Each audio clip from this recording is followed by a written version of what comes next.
Moving ahead with the next session on balancing tradition and innovation, adopting HR tech for all generations by Ms. Bharathi Ramamurthy, CEO, SBS HR.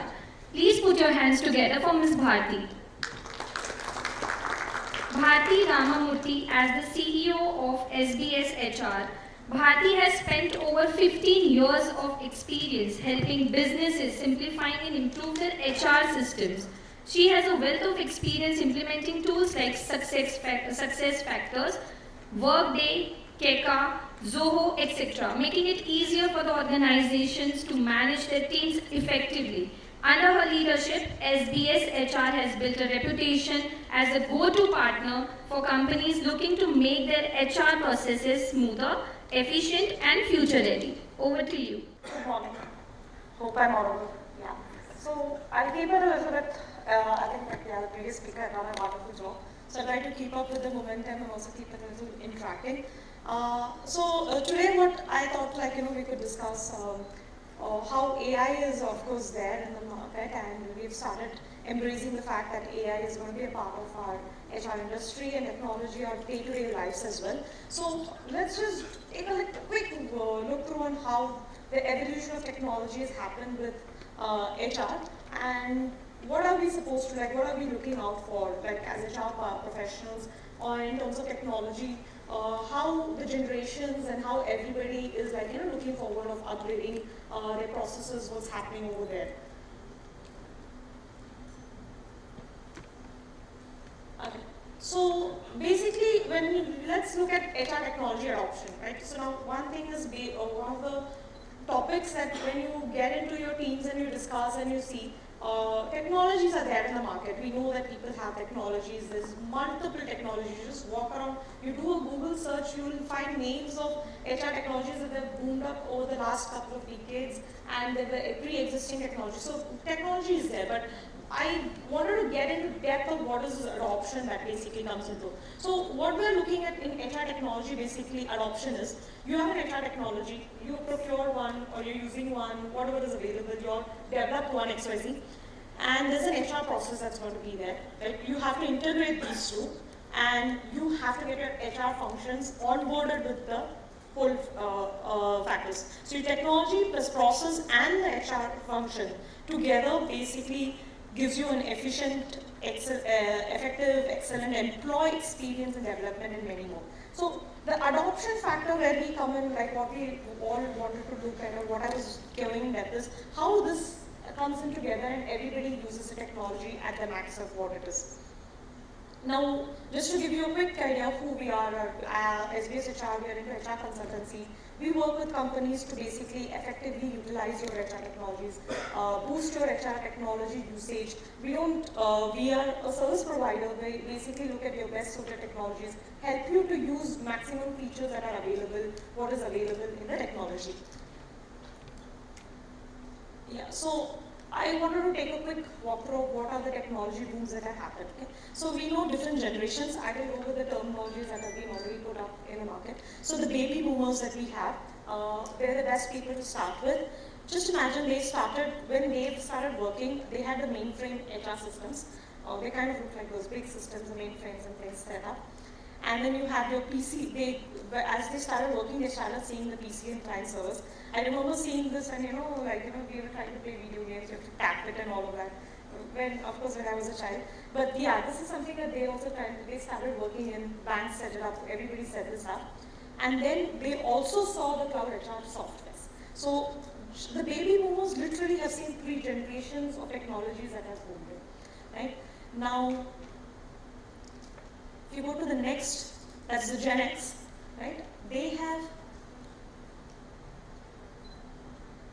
They've seen all the 3 as well. They would have also switched in to see what's the mainframe, PC client, cloud HR software, and they have started interacting with the social media and collaboration.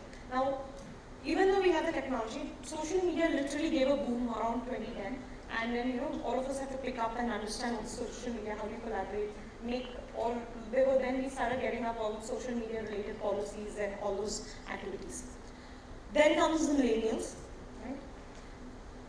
They also saw all of these, but millennials might have not seen the mainframe. So I've just knocked that out. They would have not seen that segment of it. But they've seen the social media, and they ended up started to see what is AI and remote work technologies. As AI started upgrading, out of nowhere, remote work technologies had to come in because of the COVID situation, the pandemic situation. So over a period of just 2-3 years itself, like we are in 2024, 2020, that 2 years, the amount of boom that has happened in remote technologies are like drastically high. So you could have seen like Teams and Zoom that was used at a very small level. People have just started using it so casually. Apps have come in. People take calls. I've literally seen people going in cars and they're on the calls on Teams. I've seen people taking a side, stopping on the bike, going into a cafe and finishing a call and then starting. That's the kind of effort, that's the kind of reach that the remote technologies have given. It's difficult as well as, but the ability to work from home has actually improved drastically because of the remote work technologies. Then you have the Gen Z and Gen Alpha. Gen Z are the ones who are coming in into the work stream, and Gen Alpha are the kids that are there, right? They are going to go through all of this. Cloud HR systems are going to be there. We still have to use all of that, and we don't know what's going to come in more for them. They're still talking about augmented realities and different aspects of it, but they're going to come in to see many more than what is going to come in. Now, when you look at the entire generations, right, we all have to see how each generation had to adopt with different types of technologies in their day-to-day lives, and this goes with HR as well. And so when we deal with handling people, we're looking at basically teaching them of different generations to be able to use various technologies. I wanted to make sure that, okay, so let's pull up your mobiles and see what you guys have to answer for this. So I wanted to get a quick interaction of it. Let's look at what kind of various technologies are you aware, or you can choose one that's available in the market today.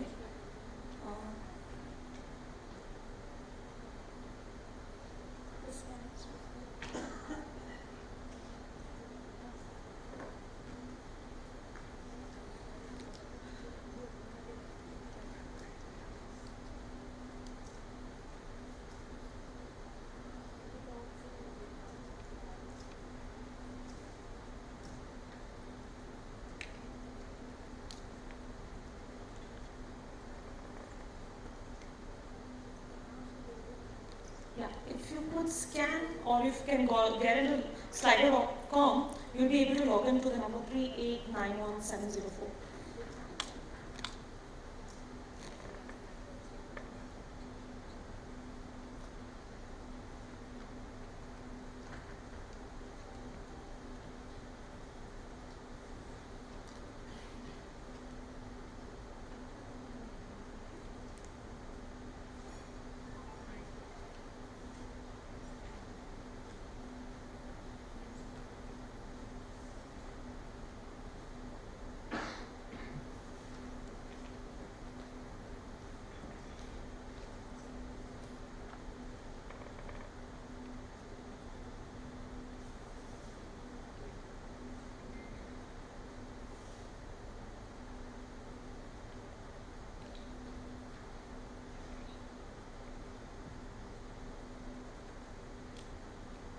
So we see KK, recruitment platforms, chatbots, Zing HR, so who has this somewhere, success factors, Workday, PeopleSoft, onboarding automation, cloud-based, it's ATS, it's a Workday, Sense, Workday, success factors, Downworks, HR Mantra, PeopleSoft, Chroma, PeopleSoft. I'll give it another 10 seconds.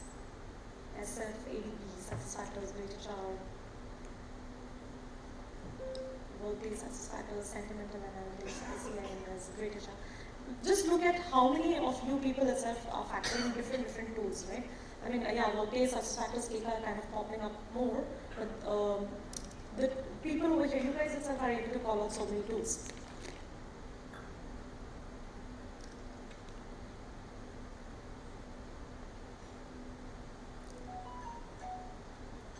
I'll quickly move on. So this is like, what I did is I went and searched and I saw like, where can I get a list? And this is like, is just a gist of what's available in the market. This is not an entire list of tools that are there, right? This is one of the gist of it. And it goes on. It goes on. And I literally had to pull in only three slides, but there are like so many tools that are available. And just imagine, as HRs, we have to look forward to selecting the best tool for our organization and then implementing this particular tool and ensuring our employees are able to use this tool as well as the HR functions. Each tool has similar features, but they work differently as per their own architecture. So the HR basically has to be able to understand these tools. And so many tools in the market, you might use one for learning, you might use one for the HRIs, you might use one for ATS. There could be various modules that we all have to use. And we look upon trying to understand all of this and implement it. And then you have to also work with different generations for them to adopt this particular tool. Let's look at one of another question. Okay? This is basically what you think are the primary use for an HR, in an HR technology, what the employees primarily use it for. Like what comes on top of your mind if an employee is going to use it for?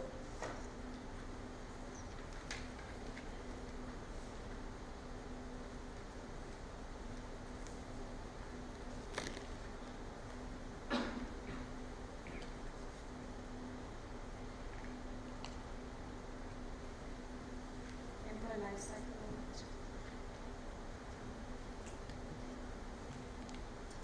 Payroll.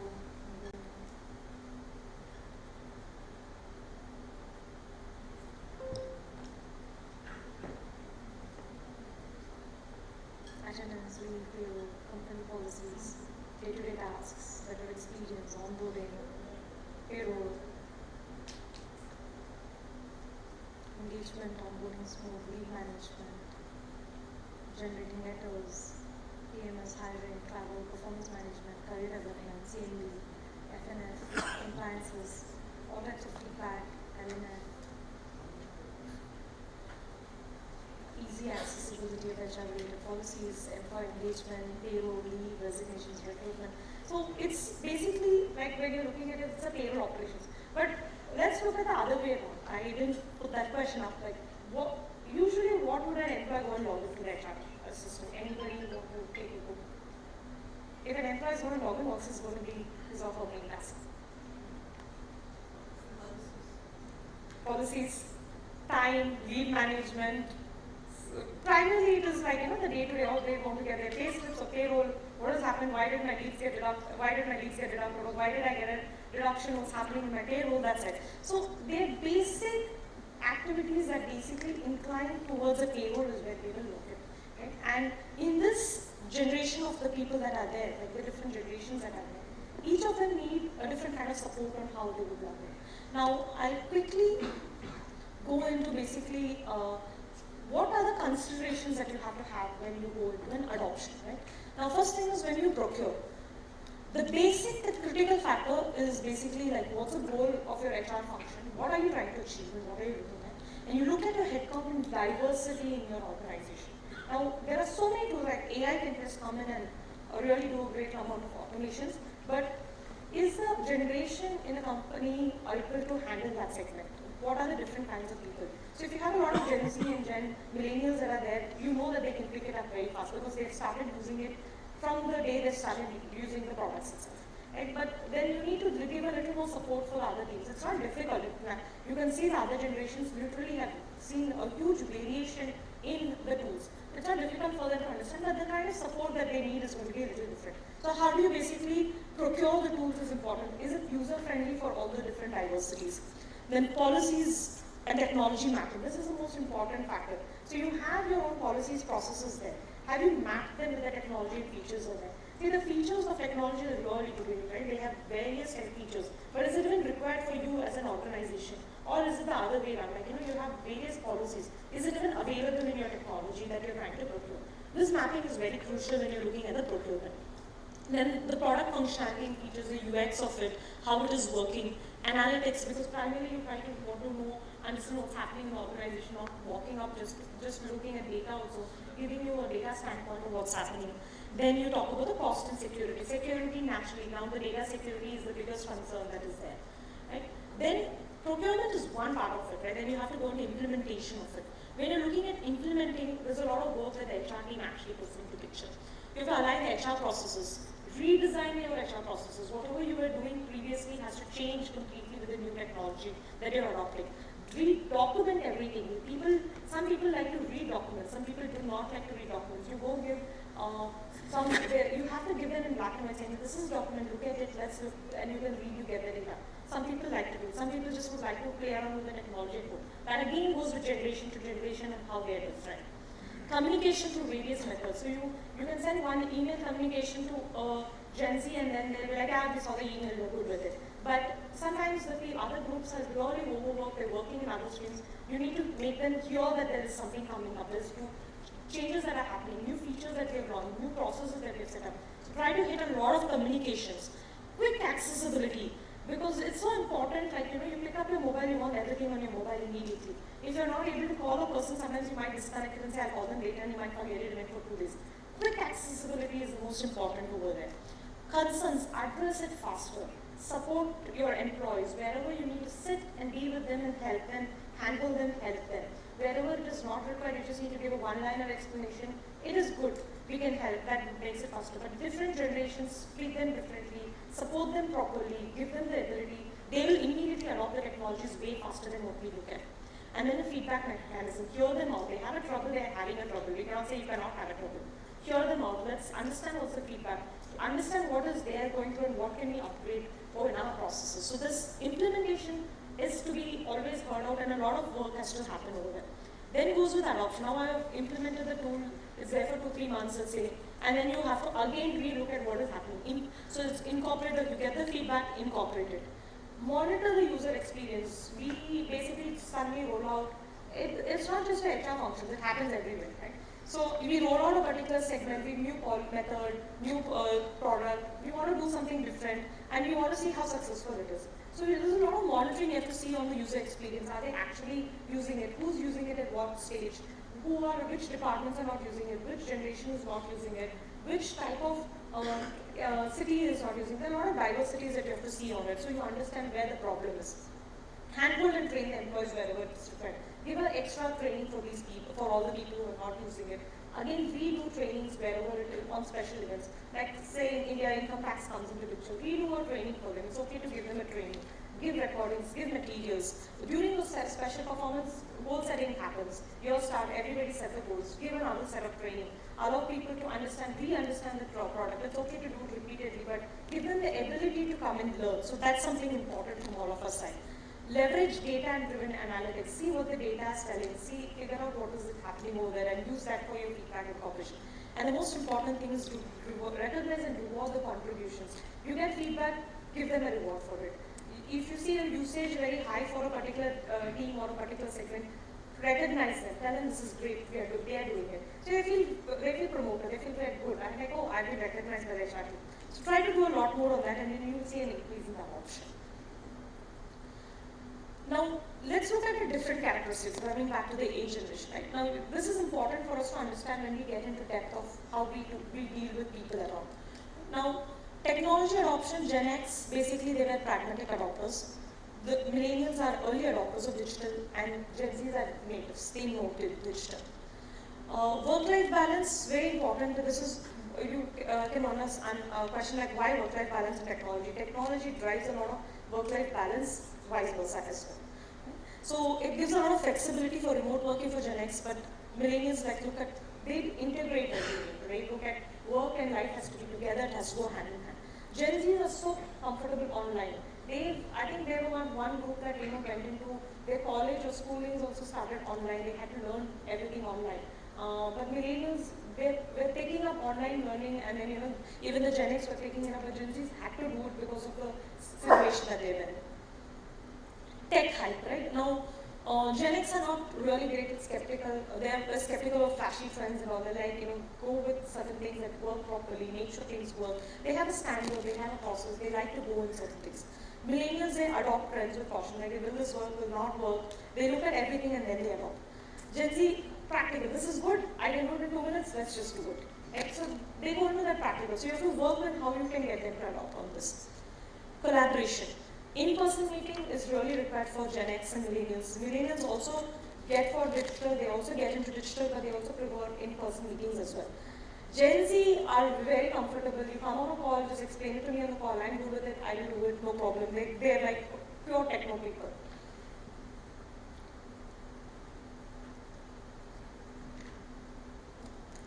Communication, I mean, this is the same thing. Like, they prefer, you have to work with Gen X on direct, concise communication. But with millennials and Gen Zs, you need to give a lot of transparency, open up, tell them, give them values on it, why you're doing it, what you're doing, what is the purpose of it, what is the outcome of it. You have to give a lot of explanation for them. So, completely a difference. Even your communication methodologies and how you're doing a change management and all is important with the type of generations that you deal with. Now let's look at key issues that we did, like we pulled up some data from different research papers and we saw. One of the key issues that they called out is the HR technology doesn't meet their requirement. This is where I'm going back to the procurement and implementation phase. Do the mapping of the features. Have you looked at it? Because a lot of people procure technologies and they implemented it, but then they're not effectively utilized it, and they get into the day-to-day work. They find out workarounds, they work on it, and then they feel that this technology is there, it's really not helping me. This happens, but the procurement and implementation phase is where you understand this much better. Then we have data analytics and data mismatches. There's a lot of challenge that HR management faces because of the data mismanagement. Single source of truth, people say, use one technology as a single source of truth, provide that data to multiple systems. Don't try to feed multiple data to multiple areas. You make your data say the same content. Like even a spacing, spelling, everything has to be very protected. To the minute, to the even the integration, to everything has to be there. But this is one thing that people felt. 39% feel that this is a problem. 83% regret buying because of substandard buying process. Now they buy it, they deal with it. After a couple of years or something, they just go ahead and deal with it. They don't know how to go ahead. And I was also surprised to see 83% have this, they have this dissatisfaction over here.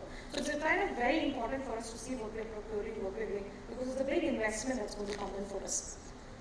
21% of the HR managers are worried about data security, how it is stored, who has access to it. That's a very important thing at this point. Today, data, everybody are running after data. And so I also will run after data, you will run after data. Because we're trying to grow business, we're trying to do things, we're trying to get activities done, support our businesses. But that same time, data theft is becoming a bigger problem in this. So data security is one thing that is majorly overlooked. And implementation cost, it's really expensive to implement your new products. It's not easy, and it's not just about the money that comes into picture, the time, money, change management, teaching your employees or your entire group the new technologies. The change itself takes a good amount of time. So it is costly in all terms of it. Let's quickly see from, this is like my views which I picked up, let's hear your views on what are the common concerns or issues that you have raised in HR technologies and systems. Like what do you think would come up?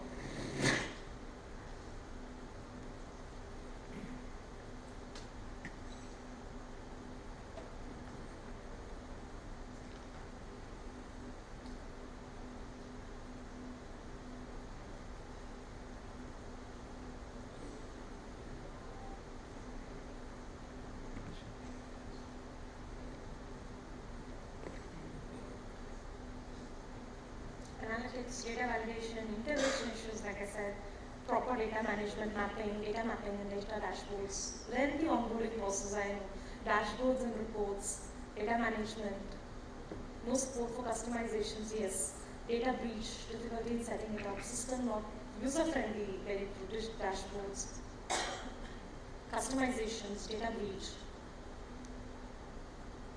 customizations. Limitations on customizations. Yeah, nowadays a lot of technologies are getting into standardizations, and it kind of really hampers our ability to basically do a process that we want to do for our organization and culture. Encouraging adaptability, manual work instead of using technologies, data transfer from one HR tech to another, unclear about onboarding and customization, manual work. This unclear is a very good point. Yes, sometimes people don't know what is the feature available, and we try to do everything manually, and then we end up probably after discussing with someone or a year or two later, we're like, oh, this I could have done it much more easier. I really struggle to do this work kind of. It happens. Sometimes the features are not very evidently known to us. You need someone to kind of guide you on that particular path. Payroll software integration with biometric Yeah, that's a big activity that I think we've been working with multiple clients on this side. Biometric integration, we had to do it like 3-4 times in a couple of years because of the changes in policies and upgrades that are happening.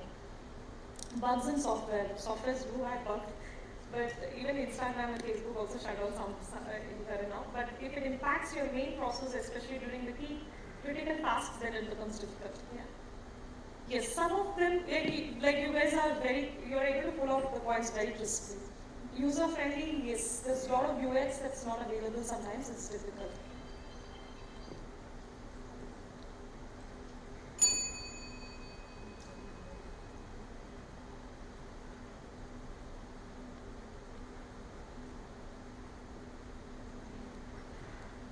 Something is wrong.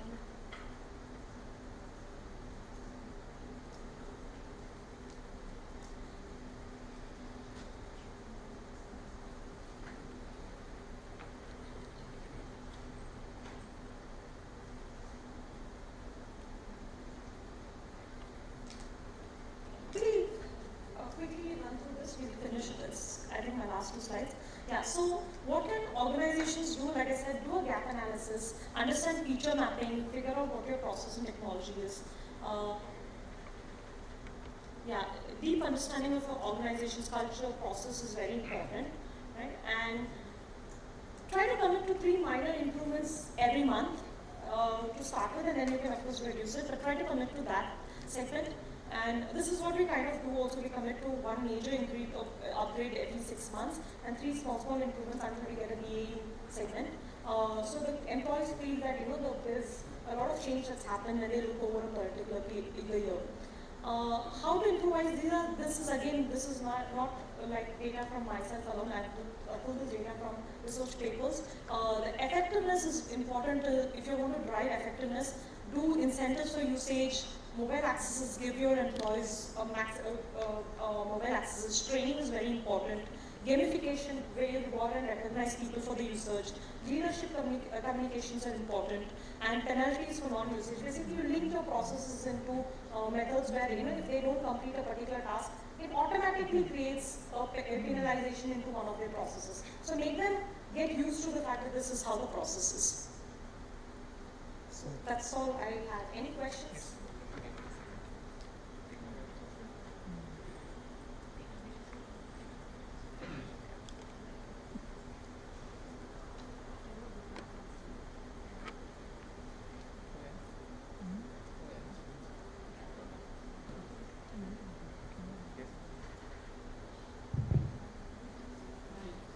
I think it's one dossier of everything. You should definitely give your deck back to us. A question from an HR perspective and an HR leader trying to, and I love what you said, right? 2, 3 improvements, micro improvements, and then within 6 months pick up one, a big upgrade. Easier said than done. Is there really a sort of resource or a link or something to, how do you keep a check on it, and how do you really dial up to the best that's available? Something relatable to your context. So is there a way to prep for it, seek for it, or maybe there's an access that we can just get? So because I believe that that's the only way to keep it going, because you're right, we find the roundabouts and workabouts, the way you said it, absolutely. We want to create dashboards, we can't get it, we find our master sheets, we create some pseudo versions of it, and we still say, oh, that's from the system, because we don't want to deal with the system. How do you do that? Is there something that is ready? It's really exploratory? It's exploratory. We do a gap analysis primarily. First, we understand from HR the tool and the processes that is there. We do that gap analysis. When we do the gap analysis, we understand quickly what can be the minor ones that we can quickly automate. And that, I believe, is a prescription. Yes. So which is possible once I come to a doctor. Correct. But I'm just saying as a preventive step, right, as all of us, we want to just look much more aware citizens of this world. So is there a way to keep ourselves abreast? What should we do as a proactive? And you could say, you know what, you should constantly reach out to these spaces and upgrade your awareness about it. Even that's okay. But something which is self-play and not that I need to come to a doctor and say, now, mujhe batao sab kuch kya karna. I'm just saying, how could we keep ourselves really going on it? So And I'm specifically talking about HR because a large part of organizations people activation can happen through. Yes. So the HR team, what they have to do is, you have a technology that you've already done, right? The technology people will be posting new features or new minor upgrades that they do. They could be minor. There's a release material or their communications it is. It's important to keep up reading with that. Right? So today what you procure, in another 6 months there will be upgrades. It could be minor major. That basically will give you more answers to what you can change in your processes. That's one of the critical items. And then when you read it, if you've forgotten something that you've not used, then you know how your brain immediately goes back, says, okay, I actually saw this feature but I did use it. Let's go and see what it is. So the technology updates are important for every user to see. At least HR team, one team can focus and do that, and then they know what are the updates that can quickly make. Thank you.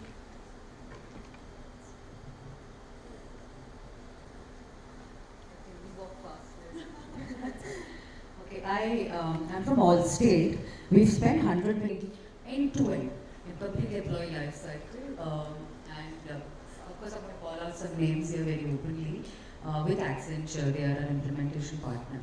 Now, I want a couple of things I loved your slide. First of all, you hit the nail.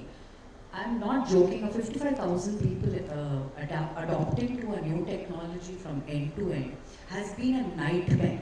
I won't lie. Even if it is an Accenture or any big shot, I recently met the birthday cycle, but it has been a nightmare. One of the lessons I would like to share while she asked the same question for the larger audiences, one is investing a lot, HR, which we don't do very well. And from failures I'm just talking about while we're learning on the go, is how much time are we investing in designing it? The most, I think 70% of your time should be in designing, investing, and also, sorry, but with any IT partner, implementation partner, I feel the penalties you called out the last slide for employees for not adopting. I'd rather put some penalty clause to think about if you have not implemented, post-implementation challenges that you face. Number two, I feel the design of, there is a lot new tech language so-called, with Gen Z and Gen Alpha taught me rather. We have 92% of them, imagine what am I talking about. They call something called memory joggers, okay, which is a very tech kind of language. And they said the snippets, your job aids and those things are gone. They said the ease of Gen Zs and Gen Alphas is their span of focus span is not more than 9 seconds, right? The memory joggers tells you and get that span of any upgradation of technology that you just spoke about. Instead of reading through a document, people get bored. हम लोग थोड़ा read कर लेते थे किसी ज़माने में, लेकिन आजकल people don't spend so much time. So the memory joggers, I would say, if implementation partners like you, I can see what beautifully you are thinking through. If a large organization you can invest that time in creating those quick memory joggers for people to quickly learn, and the app, everything has to be on mobile. Gone are those days we're looking at in the system. So on the go, walk the talk that we say, walk on the app. I think that's the three angles that I want to pass on as a very difficult experiences that we've gone through and we are going through as we speak. Yeah. Thank you. That is a nice input. Yeah, thank you. Thank you so much for the wonderful insights. And I would like to call upon stage Ms. Padma Priya Venkatesan, Head HR Products at NeilSoft. Please put your hands together to do the honors.